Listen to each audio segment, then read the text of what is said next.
예수님께서 예루살렘에 입성하실 때 나귀 새끼 타시고 입성하셨는데, 그때 많은 사람들이 겉옷을 벗어 길에 깔고 종려나무 가지를 꺾어서 흔들면서 호산나 다윗의 자손이여 큰 환영을 했죠. 그래서 예수님께서 예루살렘 성에 입성하셔서 성전에 들어가셨습니다. 성전에 들어가 보시니까 매매하는 자들, 돈 바꾸는 자들이 있었습니다. 성전에서 재물을 매매하는 것은 필요한 거죠. 멀리서 오시는 분들이 양이나 비둘기 같은 거 가지고 올 수가 없어서 성전에서 그걸 사가지고 제사를 드리는 것이 필요합니다. 그런데 문제는 대제사장과 결탁을 해가지고 폭리를 취하는 거죠. 10,000원짜리 20,000원 받고 한 마리밖에 안 남았다고 하면서 폭리를 취하는 겁니다. 그리고 돈 바꾸는 자도 필요한 것은 바로 성전세를 낼 때 반세계를 내게 되었습니다. 어디 나라든지 어디에서 살든지 오면은 돈을 환전시켜가지고, 환전상들이죠. 바로 세계일로 바꾸어서 반세계를 성전세로 내게 되어 있는 겁니다. 그것도 필요한 겁니다. 그런데 돈을 환전하면서 바꾸어주는 수수료가 폭리를 취하는 거죠. 그래서 우리 예수님께서 성전 안에서 매매하는 자들 내쫓으시고 돈 바꾸는 자들의 상을 엎으시면서 그들을 꾸중하신 사실을 알 수가 있습니다. 그러면서 하신 말씀이 13절에 보면은 그들에게 이르시되 기록된 바 내 집은 기도하는 집이라는, 내 집은 기도하는 집이라는 것은 그런 건 하는 곳이 아니다는 거죠. 그리고 너희가 어떻게 강도의 소굴로 만들었냐는 거죠. 강도의 본부로 만들었다는 거죠. 기도하는 집인데, 기도해야 하는 곳인데 강도의 본부를 만들어서 폭리를 취하고 있었다는 거죠. 그리고 예수님께서 성전에서 맹인, 시각장애인, 전원자들이 성전에서 나올 때 예수님께서 그들을 기도해 주셔가지고 고쳐주셨거든요. 그리고 아이들이 호산나 다윗의 자손이여 하면서 찬양하는 모습도 있었던 거죠. 그런데 이런 모습을 보고 대제사장과 서기관들이죠, 교권주의자들이 노하였다라고 말씀합니다. 15절에 보면 노하였다고 이야기합니다. 노하였다는 말은 뭡니까? 분노했다는 거죠. 화냈다는 겁니다.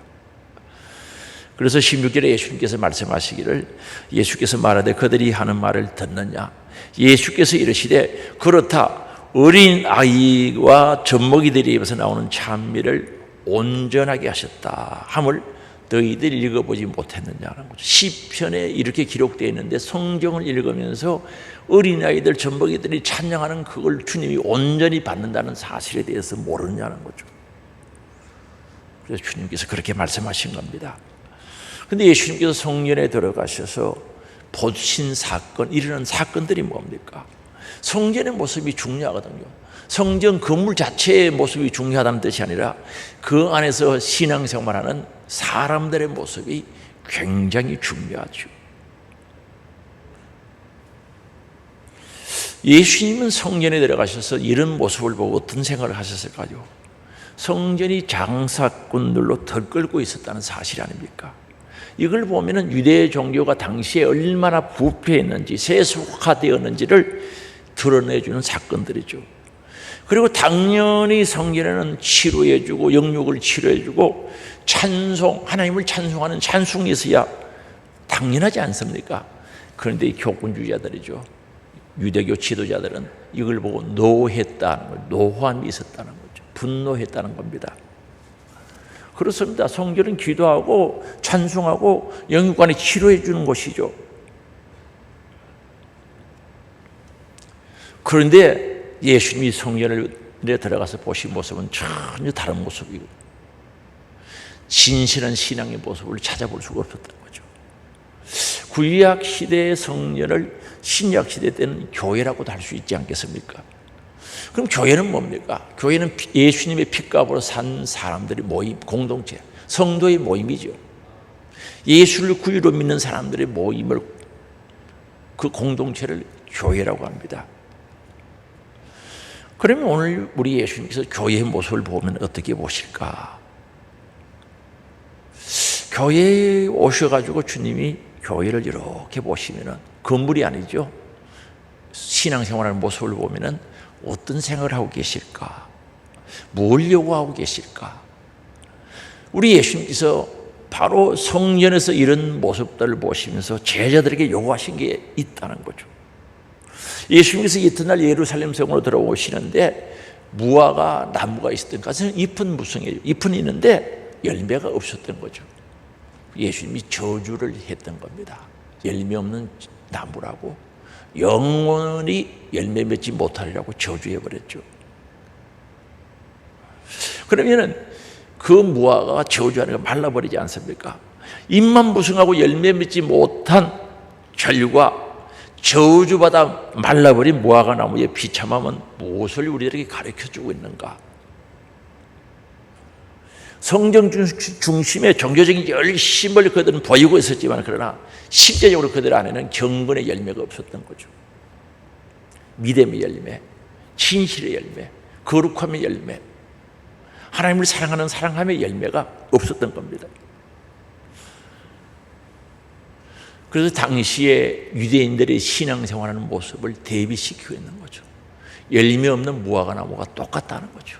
그렇게 신앙생활하면 결국은 저주받아 말라버린 무화과 나무와 다를 바가 없는 심판이 임할 것을 경고하고 있다는 사실이죠. 다시 말씀드리면 이스라엘 백성들이 멸망받을 수밖에 없는 사실에 대해서 이 무화과 나무 사건을 통해서 부각시키기 위하여 열매 없는 무화과 나무의 저주와 발라버린 것들을 상징적인 사건으로 그들에게 보여주신 겁니다. 결과적으로 영적인 타락과 무기로 메시아 되신 예수님을 십자가에 못 박은 유대인들은 로마의 대대적인 공격을 받아 결국 멸망하고 마지요. AD 70년경에 로마의 티도 장군이 구인들을 데리고 와서 로마는 완전히 멸망당하고 그들이 그렇게 사랑하고 아꼈던 성전도 다 무너지고 말았던 거죠. 회파되고 말았던 겁니다. 예수님께서 무화과나무를 저주하신 사건에 매우 상징적인 의미가 여기 있지 않겠습니까? 잎만 무성한 열매 없는 나무, 무화과나무를 저주하심으로 말미암아 경건의 모양은 있으나 경건의 능력이 없는 이스라엘 백성들에게 심판받아 멸망할 것을 경고하셨다는 거죠. 그래서 예수님은 성전에서 일어나신 그 사건, 그 모습들을 보면서 안타까운 마음으로 제자들에게 요구하고 있죠. 열매에 맺어야 된다는 거죠. 신앙생활은 열매가 있어야 된다는 거죠. 믿음생활은 반드시 열매가 있어야 된다는 사실에 대해서 말씀하고 있습니다. 그렇습니다. 교회는, 성도는, 교인은 반드시 열매에 맺어져야 된다는 거죠. 요한복음 15장 2절에 이렇게 말씀합니다. 물은 내게 붙어 있는 열매, 요한복음 15장 2절에 물은 내게 붙어 있어 열매를 맺지 아니하는 가지는 아버지께서 그것을 제거해 버린다는 거죠. 열매 없는 가지는 잘라버린다는 거죠. 끔찍하지 않습니까? 물은 열매를 맺는 가지는, 열매가 달리는 가지는 더 열매를 맺게 하도록 하기 위해서 더 깨끗하게 한다는 거죠. 더 많은 열매를 맺을 수 있도록 깨끗하게 해주신다는 거죠. 오늘 우리 신앙생활은 열매 있어야 되는 거죠. 열매 없는 무화과나무 저주하시고 말라버렸죠. 이스라엘 당시의 모습을 그대로 보여주는 거죠. 그들이 성전 생활, 다시 말하면 교회 생활이 그대로 드러나고 있다는 거죠. 그래서 열매를 요구하고 계시는 겁니다. 오늘 우리 교회를 들여다보고 또한 우리의 신앙생활의 모습을 들여다보신다면 뭘 요구하시겠습니까? 열매를 요구하시겠죠. 오늘 우리 신앙생활은 열매가 맺어야 되는데 회개의 열매가 맺어야 되는 줄 믿을 수 있기 바랍니다. 마태복음 3장 8절에서 10절에 보면 말씀하고 있죠. 그러므로 회개에 합당한 열매를 맺으라는 거죠. 회개에서는 거기에 합당한 열매가 생활이 따라야 된다는 거죠. 회개는 뉘우치고 고치는 거죠. 잘못된 생각을 말씀 안에서 바르게 만드는 것을 회개라고 합니다. 하나님이 싫어하시는 길을 가다가 돌아서서 하나님이 원하시는 길로 가는 것을 회개라고 하죠. 거기에 합당한 열매가 있어야 된다는 거죠. 오늘 우리 하나님께서 이 열매, 우리 주님이 이 열매를 원하는데 회개에 합당한 열매를 원하고 계시다는 거죠. 회개에 합당한 열매. 그래서 9절에 말씀합니다. 속으로 아브라함이 우리 조상이라고 생각하지 말라. 내가 너희에게 이르노니 하나님이 능히 이 돌들로도 아브라함의 자손이 되게 하시리라는 거죠. 아브라함 자손은 자꾸 긍지를 가지고 있었죠. 그러나 삶이 따라가지 않는 거죠. 우리 주님의 경고가 뭡니까? 이 돌들로도 아브라함 자손이 되게 할 수 있다는 거죠. 교만하지 말라는 거죠. 그래서 10절에 말씀합니다. 이미 도끼가 나무 뿌리에 놓였으니 바로 심판이 곧 임해 있다는 거죠. 좋은 열매를 맺지 않는 나무마다 찍혀 불에 던져지리라는 거죠. 정말 무서운 말씀 아닙니까? 이미 도끼가 나무 뿌리에 놓여 있다. 좋은 열매를 맺지 않는 나무마다 찍혀 불에 던진다는. 불이 어디입니까? 지옥불이죠. 던져버린다는 거죠. 그래서 오늘 우리는 회개의 열매가 맺어져야 되고, 그 다음에 빛의 열매가 맺어야 된다는 거죠. 에베소서 5장 8절에서 10절에 보면 빛의 열매에 대해서 말씀하는데, 너희가 전에는 어둠이더니, 그렇습니다. 어둠, 죄. 이제는 주 안에서, 빛 대신 주님 안에서 빛이라. 이제 빛이 되는 거죠. 주 안에서 예수 믿고. 그런 빛의 자녀들처럼 행하라는 거죠. 그래서 9절에 빛의 열매는 모든 착함과 선함과 어른과 올바름과 진실함과 정직함이 있느니라. 빛 대신 주님 안에서 빛의 열매를 맺어야 되는데, 그 빛의 열매에 대해서 소개하면서 선해야 된다는 거죠. 착해야 된다는 거죠. 오늘 우리 안에 있는 악한 모습은 버려라. 착함을 가져라. 선함을 가지라고 말씀하고 있습니다. 어렵다는 것은 올바르다는 거죠. 진실한, 정직해야 된다는 거죠. 그래서 10절에 말씀합니다. 주를 기쁘시게 할 것이 무엇인가 시험하여 보라는 거죠. 어떻게 하면 주님을 기쁘시게 할까? 어떻게 하면 주님이 원하시는 것을 할까? 시험해 보라는 거죠. 오늘 우리 빛의 열매가 맺어지는 삶이 되어지기를 원합니다. 그리고 야고보서 3장 18절에 보면 의의 열매를 맺으라고 했습니다. 화평케 하는 자들은 화평으로 심어 의의 열매를 거두느니라. 화평을 심으라는 거죠. 어디로 가든지 무엇을 하든지 화평을 심는 자가 되라는 거죠.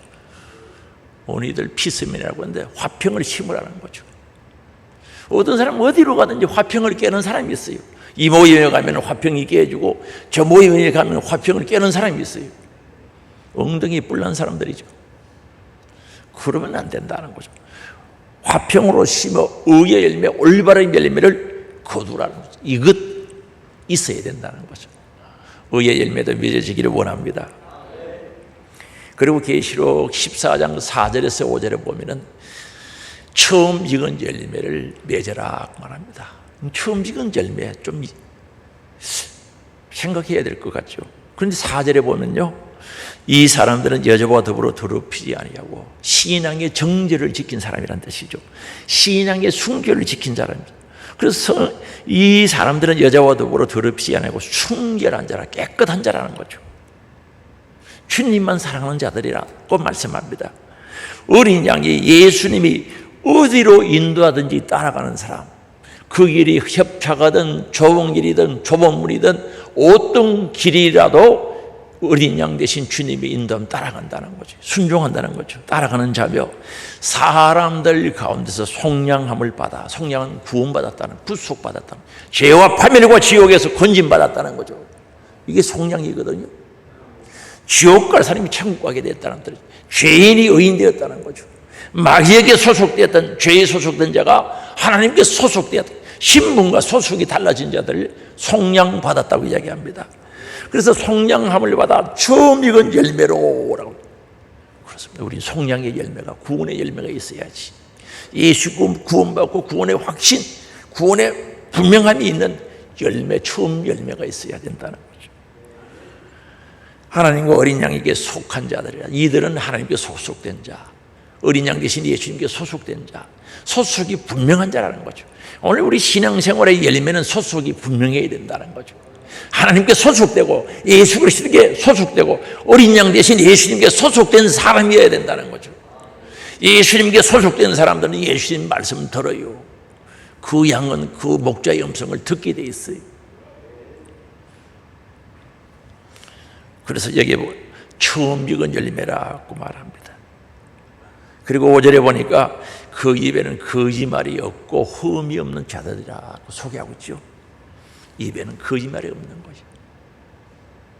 속량한 바닥기에 그 은혜가 감싸여서 거짓말을 버린 거죠. 그 입에는 거짓말이 없고 흠이 없는 자들이더라고 말씀합니다. 그리고 그 외에도 우리 전도 열매 맺어야 되겠죠. 그저 한 영혼 사랑하고 그 영혼을 위해서 십자가 살찌져 피 흘려 죽으신 돌아가신 예수의 심정을 가지고 복음 전하여 전도의 열매를 가져야 되지 않겠습니까?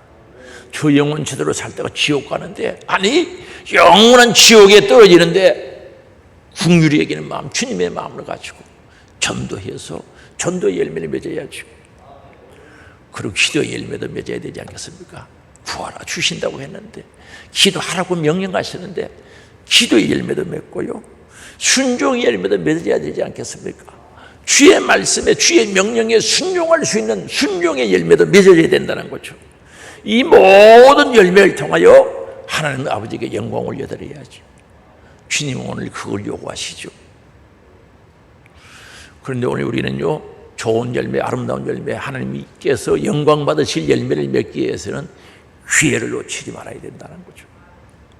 이스라엘 백성들은요, 선택된 민족으로서 하나님으로부터 많은 은혜와 사랑을 받은 사람들이죠. 정말 하나님으로부터 특별한 혜택을 받은 자들입니다. 혜택 받은 자들입니다. 하나님이 그들을 얼마나 사랑하고 얼마나 은혜 주시고 얼마나 기다리시며 그들을 인도해 가셨습니까? 그들은 그 은혜를 생각하면 얼마든지 열매 맺을 기회와 시간이 주어졌음에도 그 기회를 놓친 거죠. 충분하고도 충분한 열매 맺을 수 있는 기회와 시간들이 있었는데 다 놓쳐버린 거죠. 오늘 또 우리가 예외가 아닌 줄 아시기 바랍니다. 오늘 우리들도 은혜 받은 자들 아닙니까?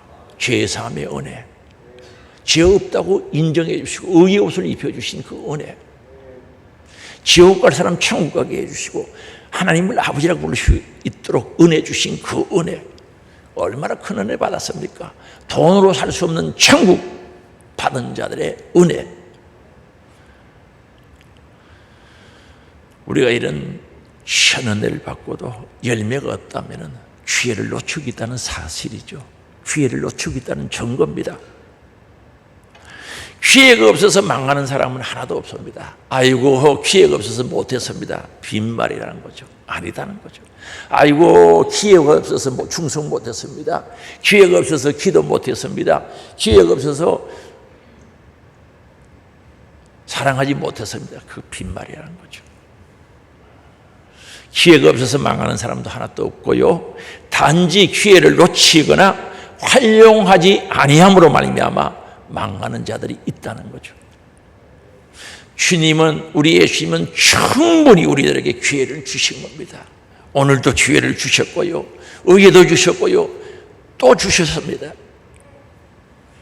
그러면 우리 가운데 누가 하나님으로부터 인정받지 못하고 심판받게 된다면 기회가 없어서 못했다고 불평하는 자가 되어서는 안 된다는 거죠. 그저 이 사람은 당연하게 반드시 해야 할 그 기회가 주어졌는데도 준비하지 않아서 당연히 버림당하고 벌받을 뿐이라는 확실한 바른 생각을 가져야 된다는 거죠.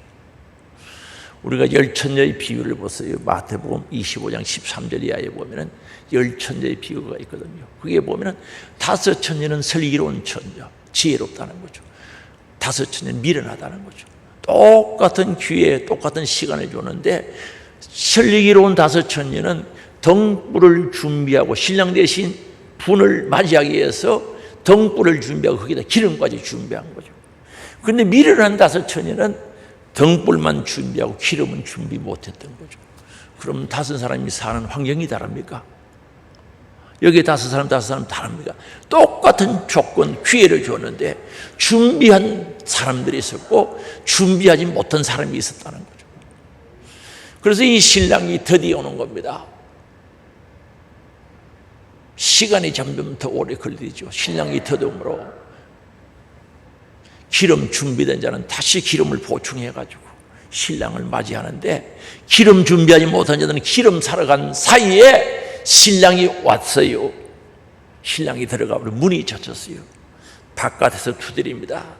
기름 사러 갔다고 왔는데 두드립니다. 이미 문이 닫혔다는 거죠. 열어줄 수 없다는 거죠. 기회를 놓친 거죠.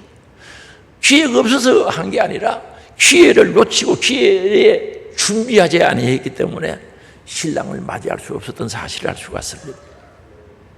오늘 만약에 우리가 교회는 다니는데 기름 없는 등불을 들고 왔다 갔다 해봐, 어떻게 될 것 같습니까? 여러분, 기름이 있습니까? 기름 준비했습니까? 어떤 분들은 그 기름을 믿음이라고도 하고, 어떤 분들은 그 기름을 성령이라고도 해요. 그래서 준비를 잘하는 사람이 있는가 하면 그 반대의 사람도 있다는 거죠. 언제나 보면은 기회를 놓쳐버린 사람들이 있을 수 있는 거죠. 그래서 여기서 복과 저주가 따르게 되는 거죠. 생명과 사망이 따르게 되는 거죠. 그런즉 우리는 이 기회를 잘 살려야 된다는 거죠. 하나님의 말씀을 우리들에게 경고합니다. 지금이 구원 받을 만한 때요, 은혜 받을 만한 때라고 말씀하고 있거든요. 그래서 고린도후서 6장 2절에 같이 읽어보시겠습니다. 이르시되 내가 은혜를 베풀 때에 너에게 듣고 구원의 날에 너를 도왔다 하셨으니 보라 지금은 은혜 받을 만한 때요, 보라 지금은 구원의 날이라는 거죠. 지금 은혜 받을 만한 때라는 거죠. 조금 있다가 아닙니다. 지금 은혜 받을 만한 때요, 보라 지금 구원의 날이 임했다는 것을 분명히 말씀하고 있습니다. 우리는 이 기회를 놓쳐서는 안 됩니다. 이 핑계 저 핑계로 기회를 놓치면 안 되는 거죠. 이것 때문에 못하겠습니다. 이것 때문에 핑계가 많아요. 이 기회를 놓치면 안 된다는 거죠. 우리가 이 기회를 선용하지 못하고 놓치게 되면 열천녀의 비유에서 설급지 못한 미련한 자들과 뭐가 다를 바가 있겠냐는 거죠. 그들은 후회할 수밖에 없어요. 영원히 후회할 수밖에 없었던 사실을 알 수가 있습니다. 오늘 열매 맺을 수 있는 기회를 놓치지 않는 우리의 삶이 될 수 있기를 주의 이름으로 축복합니다. 그러면서 예수님께서 열매 맺기 위해서는 해야 할 일을 일러주었습니다. 너희들이 제자들에게 열매 맺기 위해서는 이렇게 해야 된다는 거죠. 이게 있어야 된다는 거죠. 제자들이 말라버린 무화과 나무를 보고 이상히 여겨서 무화과가 어떻게 말랐냐고, 어찌하여 말랐느냐 물어본 거죠. 어떻게 해서 말랐냐고 물어봤습니다. 왜라고 물어봐야지. 왜 말랐습니다라고 물어봐야 되는데 어떻게 말랐냐고 물어본 거죠. 우리 주님 앞에 질문은 왜가 돼야 되죠. 왜 그렇게 됐습니까? 어떻게가 아니라 왜죠. 그런데 예수님께서 제자들을 향한 대답이 뭡니까? 한마디로 믿음이 있어야 된다는 거죠. 이스라엘 백성들 성전에서 일어났던 그 사건 속에는 믿음이 없었다는 거죠. 믿음이 문제였다는 거죠. 그래서 오늘 21절에 말씀합니다. 같이 읽어보시겠습니다. 예수께서 대답하여 이르시되 내가 진실로 너희에게 이르노니 만일 너희가 믿음 있고 심하지 아니하면 이 무화과 나무에게 된 이런 일만 할 뿐 아니라 이 산대로 들려 바다에 던져지라 하여도 될 것이요. 어떻게 보면 동문서답처럼 들리지 않습니까? 무화과 나무가, 저주한 무화과 나무가 왜 말랐느냐고 물어보는데 믿음 이야기 하거든요. 믿음이 있으면 너희들도 이런 일을 할 수 있어. 그것뿐만 아니라 이 산도 명령하면 바다에 던져질 수도 있다는 거죠. 무화과 나무가 말랐는데 어떻게 말랐냐고 물어보니까 그게 아니다는 거죠. 믿음이 있어야 된다는 거죠. 믿음이 있으면 할 수 있다는 거죠. 믿음이 있으면 산대로 명령하면 바다에 빠진다는 거죠. 들어간다는 거죠. 이 무화과 나무가 마른 이유는 믿음이 없어서, 무화과 나무가 믿음이 없는 게 아니라 이스라엘 백성들이 믿음이 없다는 거죠. 성전 안에서 행해지는 그 모습들이 믿음 없는 행동이라는 거죠. 성전에서 그들이 그렇게 장사하고 폭리를 취하려고 하고 찬양하는 이들을 시끄럽다 그러고 예수님이 기적으로 능력으로 장애자들을 고쳐주는 그 사건에 대해서 분노하는 그들 모습을 보고 너희들 믿음이 어딨냐는 거죠. 믿음 없는 사람이 신앙생활을 한다, 믿음이 없는 사람이 교회 생활을 한다, 그 모습은 어떨까요? 즉 이스라엘 백성들의 믿음 없음을 지적하는 거죠. 성전에서 일어난 그 보기 흉한 좋지 못한 그 사건은 믿음이 없어서 일어난 사건이라고 분명히 지적해 주는 겁니다. 그래서 우리 주님은 오늘도 우리에게 믿음을 요구하시는 거죠. 믿음이 있어야 된다는 거죠. 믿음이 있어야죠. 진실한 믿음, 살아있는 믿음, 생명 있는 믿음, 순종할 수 있는 믿음, 믿음이 있어야 된다는 거죠. 그래서 이 믿음이 있어야 구원의 확신과 절구음이 있죠. 오늘 우리는 구원의 절구음이 있어요. 천국 간다는 절구음이 있어야죠. 그래야 소망이 있습니다. 믿음이 없는데 천국이 믿어진다, 천국 갈 소망을 가진다, 불가능하죠. 그리고 믿음이 있어야 희생하면서 섬길 수 있고 사랑할 수 있죠. 여러분, 희생은 쉽지 않아요. 믿음이 있어야 가능하죠. 사랑요? 진심의 사랑은 믿음이 있을 때 사랑할 수 있는 겁니다.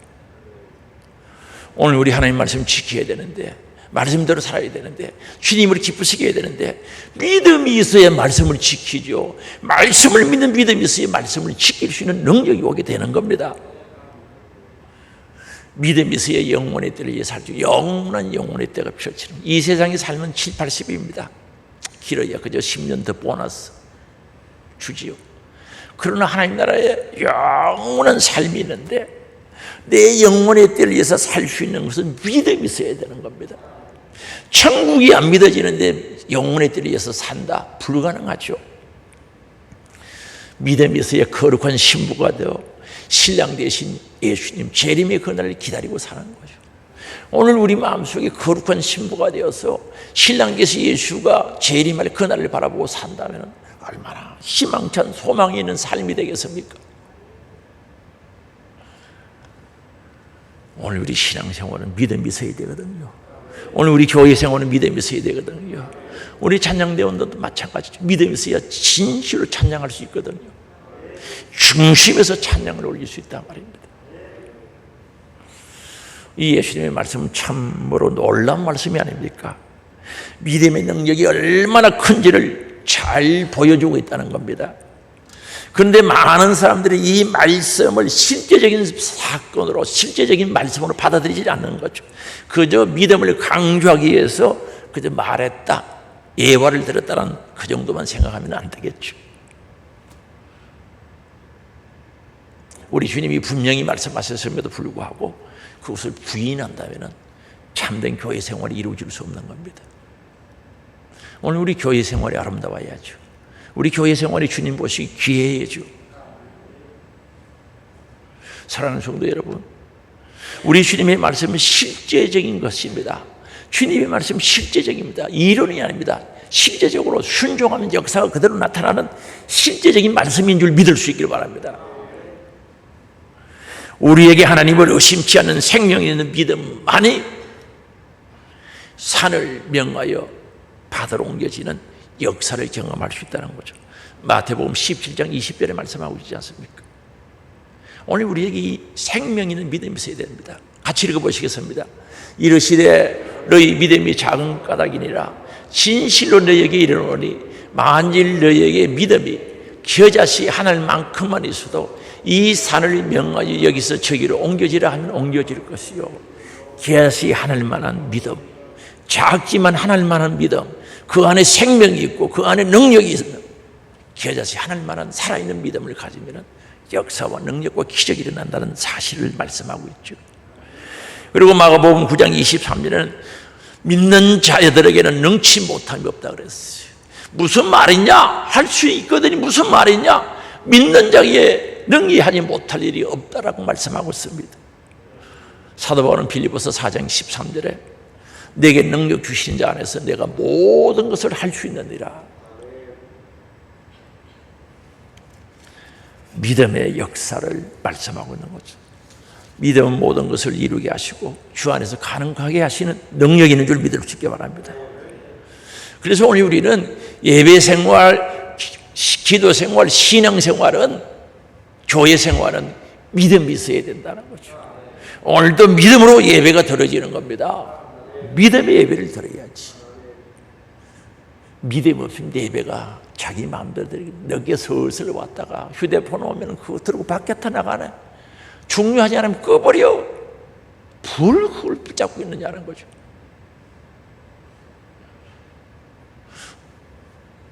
그저 예배 시간에 들어갔다 나갔다는 걸 여살이 생각해요. 물론 특별한 경우가 있는 사람이 있어요. 배가 아파가지고 도저히 안 되면 여기서 곤란하잖아요. 그러면 이해하죠. 근데 별 것도 아닌데 믿음으로 예배를 드리는데 진실한 예배가 안 되는 거죠. 주님 보시면 어떻게 보시겠어요? 오늘 믿음으로 교회 생활이 되기를 원합니다. 믿음으로 예배 생활이 되기를 원합니다. 그래서 믿음 요구하는 거죠. 주 예수 믿음, 살아있는 믿음 가져라는 거죠. 그리고 이어서 두 번째로 교회 생활하려고 하면, 신앙생활 하려고 하면 기도하라고 그랬어요. 기도 없으면 열매 못 맺거든요. 열매 맺으려고 하면 믿음이 있어야 되고 그 다음 기도해야 된다는 거죠. 22절이죠. 같이 읽어보시겠습니다. 너희가 기도할 때 무엇이든지 믿고 구하는 것은 다 받으리라 하시니라. 기도할 때 무엇이든지 믿고 하기만 하면 다 받는다는 거죠. 이 말씀은 무슨 뜻입니까? 믿음으로 기도하면 100% 응답이라는 거죠. 그럼 응답이 왜 없습니까? 기도 안 하면 응답이 없는 거죠. 왜 기도 응답이 없어요? 안 하니까 응답이 없다는 거죠. 그래서 기도하면 반드시 열매 맺히는 거야. 열매를 맺어야 돼. 기도하라. 반드시 응답이 있다. 기도하면 기도 열매가 맺힌다는 사실에 대해서 확실하게 우리들에게 심어주는 말씀입니다. 그래서 기도하라는 거죠. 사랑하는 성도 여러분, 우리 교회 생활요, 기도하지 않고는 제대로 할 수 없거든요. 기도의 열매가 있는 신앙생활이 되어져야 된다는 거죠. 그러면 예수님께서 성전에 들어갔을 때 매매하는 자들, 노하고 분노하는 자들, 그 모든 모습들을 보면서 기도하지 않구나, 기도가 없구나 하는 것을 깨달았던 거죠. 내 집은 만민이 기도하는 집인데 기도하는 사람이 없다는 거죠. 기도하지 않는다는 뜻이죠. 그래서 오늘 우리는 기도해야 된다는 거죠. 그래서 기도할 때 응답받는다, 해야 된다는 건 필수 조건인데, 기도하되 믿음으로 해야 된다는 거죠. 믿음으로 기도하라는 거죠. 정욕으로 구하면 없어요, 응답이. 믿음으로 하라는 거죠. 그럼 잘하는 기도가 뭐냐? 어떤 기도냐? 말을 많이 한다고 잘하는 기도입니까? 아름다운 문구들을 잘 사용한다고 해서 아름다운 기도입니까? 그것도 괜찮기는 괜찮겠죠. 좋은 아름다운 문구들 쭉 나열해가지고 기도하는 거. 근데 응답이 없으면 아무런 의미가 없어요. 아무리 좋은 말, 아름다운 말을 사용해도 응답 없으면 그거 좋은 기도가 아니죠. 뚜벅뚜벅해도 응답 있는 기도가 좋은 기도죠. 맞아요? 그게 응답 있는 기도가 되어야 된다는 거죠. 그럼 응답받는 기도는 믿음을 하라는 거죠. 믿음의 기도가 응답이 있다는 거죠. 그래서 믿음을 담아서 하라는 거죠. 기도는 반드시 믿음이 담겨져 있어야 된다는 거죠. 응답의 필수 조건은 믿음으로 기도하라는 겁니다. 이걸 우리들에게 가르쳐 주셨죠. 그리고 교회는 기도를 해야 되지 않겠습니까? 아니, 우리가 회개해야 구원을 받고 회개해야 내 안에 하나님 나라가 이루어지는데, 그래서 예수님께서 또는 세례 요한도 12제자도 70인 전도도 참 한결같은 복음이 똑같은 거죠. 세례 요한도 회개하라, 하나님 나라 가까웠다. 예수님이 곧 가까이 와 있다는 거죠. 예수님도 말씀하셨습니다. 회개하라, 내가 너희 앞에 있다는 거죠. 회개하라는 거죠. 12제자도 70인 전도돼도 하나님 나라가 가까웠다는 거죠. 오늘도 성경대로 살려고 몸부림치는 사람들의 말씀이 뭡니까? 회개해야 된다는 거죠. 그러면 이 회개를 하려고 하면 기도하지 않고는 회개하는 길이 없는 거예요. 기도하지 않고 회개하는 방법이 있습니까? 길이 있습니까? 우리는 이미 죄인들이에요. 어머니 모태부터 죄인으로 태어났다. 세상에 의인이 한 사람도 없다 그랬어요. 모든 사람이 죄를 범하였으며 하나님의 영광에 이르지 못한다 그랬어요. 구원받지 못한다는 거죠. 그래서 이 죄인이 의인이 되고 죄인이 죄사함 받고 하나님 자녀가 되는 길은 회개하는 것 외에 없는데, 회개는 기도하지 않고는 회개가 할 수 없다는 사실이죠. 그래서 이 교회는 반드시 죄의 문제를 해결하기 위해서는 반드시 기도해야 된다는 거죠. 그럼 나는 이미 죄가 있는데 기도해서 회개하지 않으면 그 죄가 계속 가는 거죠. 교회 10년 다녀요. 얼마나 많은 죄를 가지고 있겠어요. 하루에 한 번씩 죄 지으면 회개 안 하면 하루에 한 가지씩 남지요. 한 달 가면 30개, 1년 지나면 365개, 10년 지나가면 3650개가 죄가 그대로 쌓이는 거예요. 그래서 하나님께서 우리에게 교회를 주시고 교회에서 기도하게 하신 것은 회개하라고 주신 줄 아시기 바랍니다. 죄의 씻음 받으라. 예수님의 보혈의 피가 오고 오는 모든 세대의 사람들의 죄를 씻고도 남지만은 회개하지 않으면 그 피와 나는 아무 상관이 없단 말입니다. 회개하는 자가 그 피의 은혜를 입게 되어 있다는 거죠. 그래서 요한계시록에 예수님의 피에 옷을 빠는 자, 의의 세마포 옷을 어르게 되기에 옷을 빠는 자는 복이 있는 자라고 그랬습니다. 그런데 기도 안 하는데 언제 회개해? 밥 먹을 때 합니까? 하나님 아버지 밥 주셔서 감사합니다, 회개합니다. 그때 합니까? 그래서 교회 생활은 반드시 신앙생활은 기도해야 된다는 거죠.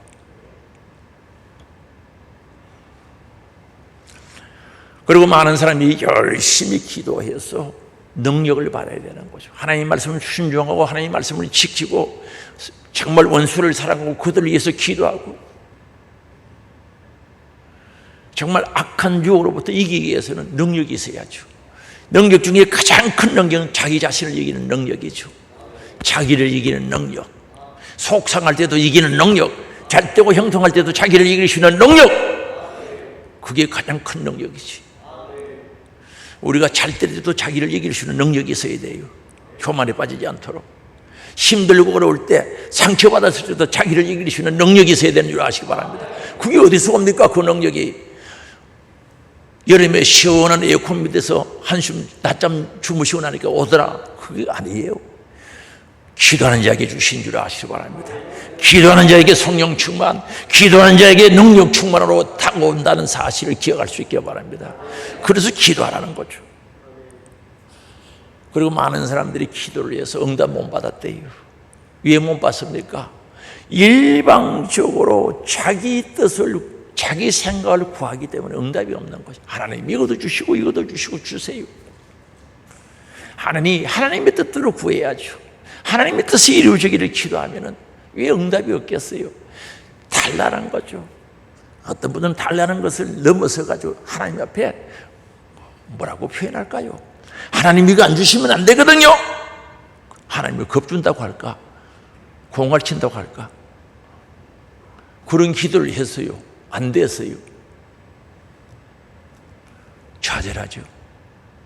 그래서 응답이 없는 겁니다. 주여 나의 원대로 마옵시고 아버지 뜻대로 하옵소서. 그 기도에 응답이 있고 하나님 역사가 있고 그런 기도를 드리는 사람이 인내할 수 있는 거예요. 그럼 제가 한번 물어보겠습니다. 여러분의 가정에 멀리 생각하지 말고 하나님의 뜻대로 이루어지는 가정이 되면 좋겠습니까? 내 뜻대로 이루어지는 가정이 되면 좋겠습니까? 내 뜻대로 이루어지는 게 좋지요. 그래야 돈도 주고 새집도 주고 아이들 공부도 잘하고 출세도 하는 거 내 뜻대로 이루어져야 되는 거 아닙니까? 다시 물어봅니다. 우리의 가정에, 여러분의 가정에 하나님의 뜻대로 이루어지면 좋겠습니까? 내 생각, 내 뜻대로 이루어지면 좋겠습니까? 그렇다면 그렇게 기도해야죠. 말만 하는 것이 아니라 진짜 기도가 그래야 되는 거죠. 하나님 우리 가정에 주의 뜻이 이루어지기를 원합니다. 하나님 말씀이 이루어지기를 원합니다. 예전은 기도, 하나님의 역사와 능력과 기적을 가져오는 줄 믿을 수 있게 바랍니다. 그럼 하나님의 뜻을 이루어갈 수 있도록 기도해야죠. 그리고 기도는요, 인내하며 기다려야 돼요. 하나님 뜻대로 구한 사람이 뭘 그렇게 조급하게 합니다. 인내하면서 기다려야죠. 낙심하지 말아야죠. 누가복음 18장 개정판에는 낭망치 말아라고 말씀하고 있거든요. 지금은 낙심이라고 번역하고 있어요.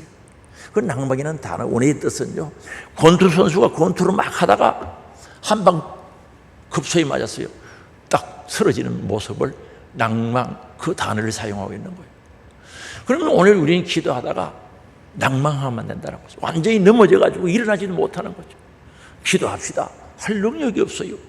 충성합시다. 할 능력이 없어요. 하나님을 사랑합시다. 사랑할 능력이 없어요. 순종합시다. 순종할 능력이 없어요. 완전히 거룩이 상태에 빠져버리는 거죠. 그래서 기도하다가 낭망치 말아야 될 것을 비유로 말씀해 주시는 거예요. 그래서 오늘 우리는 기도가 되는 삶을 살아야 돼요. 잘 될 때나 안 될 때나 형통할 때나 불통할 때나 기도할 수 있는 삶, 기도할 수 있는 믿음, 이게 우리들에게 있어야 된단 말입니다. 좀 잘 되면 교만해서 기도 안 하고, 좀 힘들면 좌절해서 기도 안 하고, 이런 삶이 아니라 언제나 기도할 수 있는 삶, 기도하다가 낭망치 말아야 되는 거죠. 건강할 때도 감사함으로 기도, 몸이 좀 불편할 때도 주님 의지하고 기도, 항상 기도할 수 있는 기도의 마음을 가져야 되는 거죠. 그러면서 누가복음 18장 8절에 20절, 마지막 때에 믿는 자를 보겠냐고 했어요. 내가 너에게 이르노니 속히 그 원한을 풀어주시리라. 그러나 인자가 올 때, 재림 때 세상에서 믿음을 보겠느냐? 기도할 믿음이 없는 거죠. 오늘 기도하기를 원합니다. 우리 같이 기도해요. 기도는 성도들에게 주신 특권이에요. 아니, 강아지 보고 기도하라 그랬습니까? 여러분 집에 키우는 강아지 보고 기도하라, 원숭이가 사람 흉내 잘 낸다고 원숭이 보고 기도하라 그랬습니까?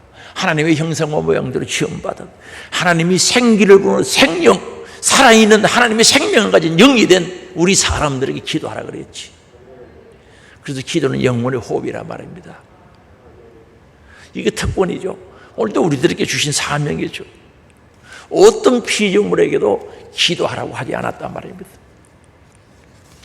그래서 오늘 우리는 기도해. 아름다운 주님 보시기에 귀한 교회 생활, 신앙 생활은 믿음이 있어야 되겠구나. 그렇습니다. 믿음이 있어야죠. 믿음이 있어야지. 기도해야죠. 기도해야죠.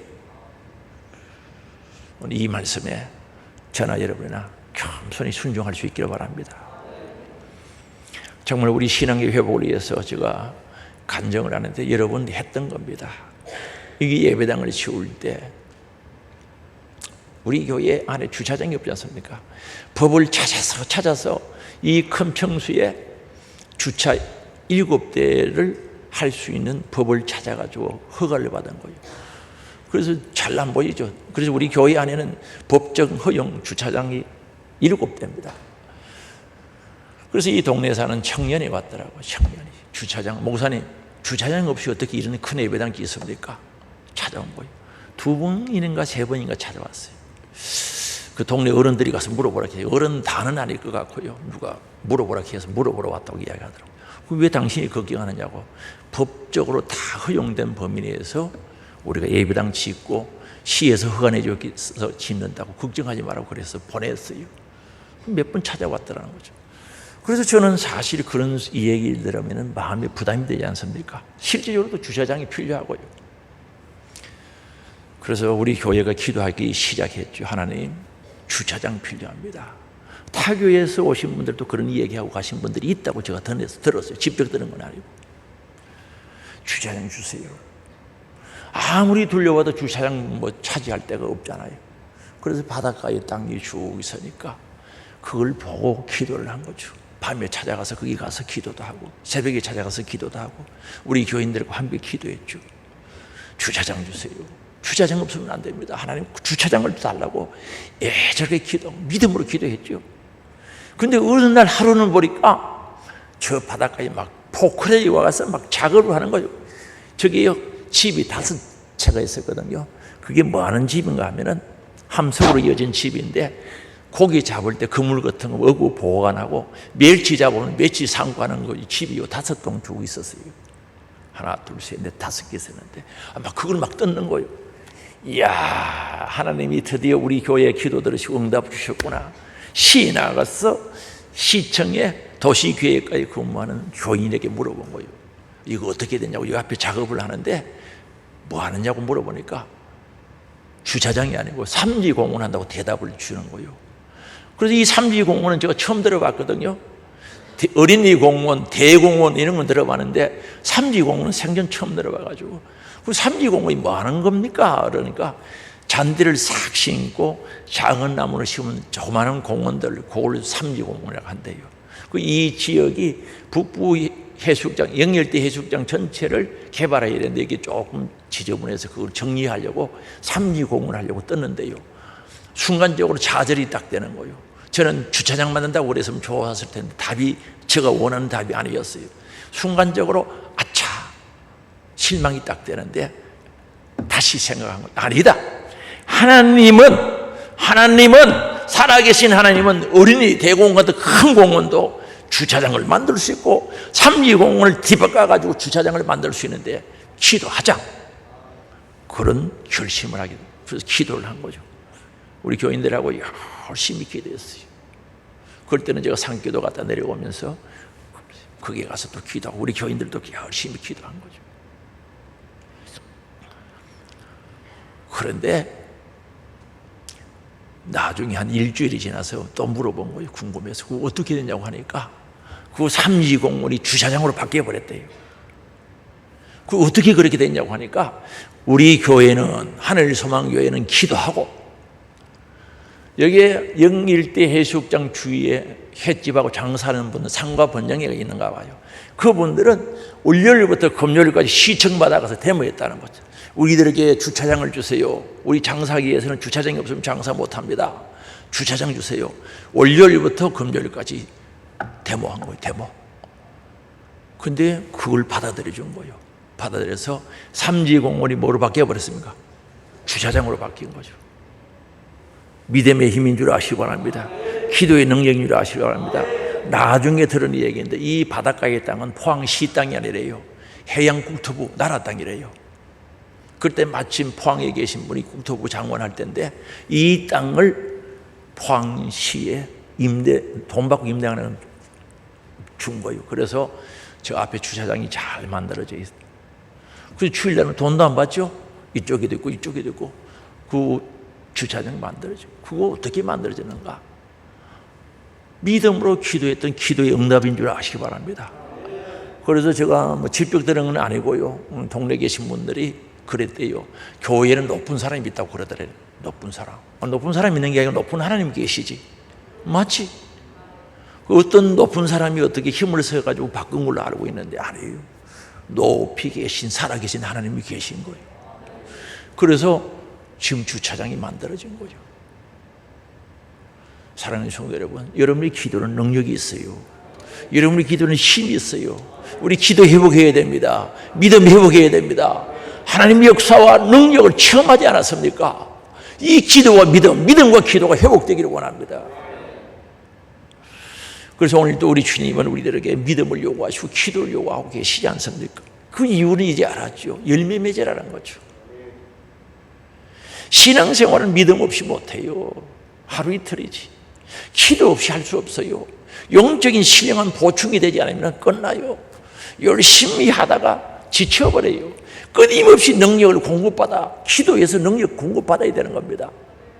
자동차 기름 주유하지 않고 계속 다닙니까? 그런 자동차 있으면 좋겠다. 뷔페 식당 가서 잘 먹었다고 일주일씩 갑니까? 끊임없이 기도해서 능력을, 하나님으로부터 생명을, 사랑을, 감사를 공급받아야 된다는 거죠. 그래야 열매 맺을 수 있는 겁니다. 교회 생활은 영적인 생활입니다. 감사함으로 소망 중에 할 수 있도록 우리 믿음으로 기도합시다. 기도한 믿음으로 살 수 있기를 바랍니다. 그래야 회개도 하지요. 회개 없는 신앙생활을 한다면 좋겠지만 회개 없는 신앙생활은 있을 수가 없는 거예요. 그래야 능력이 오죠. 사랑하는 성도 여러분, 하나님께서 이미 여러분들을 사랑하시고 여러분의 기도를 들으시고 여러분의 믿음을 보시고 이미 증거를 보여주셨단 말입니다. 그 회복하자는 거죠. 오늘 우리 주님께서 우리들에게 말씀하시는 사랑의 손을 꼭 잡고 그게 믿음의 손이죠. 성령이 하나 되게 하신 뜻에 따라서 진짜 우리 회복하면서 기도하는 교회, 믿음으로 사는 교회 되기를 원합니다. 저는요, 어떤 때 교회에 속 들어오면 어디 갔다가 들어오면은 교회가 조용한 거죠. 코로나19 오기 전에는요, 우리 교회에 사람들이 많았어요. 그죠? 주중에도 와서 사람 이야기하고 기도하고, 또 우리 학생들이 그때 숙식하지 않았습니까? 그죠? 교회 문, 예배당 교실 문 열어보면은 기도하고 공부하고, 정말 풍성한, 정말 살아있는 모습으로 교회가 되어진 그 모습 그대로였는데, 지금 너무 조용해요. 들어오면 아무도 없을 때가 많아요. 조용. 오늘 신앙생활은 교회 중심의 신앙생활이 되어야 돼요.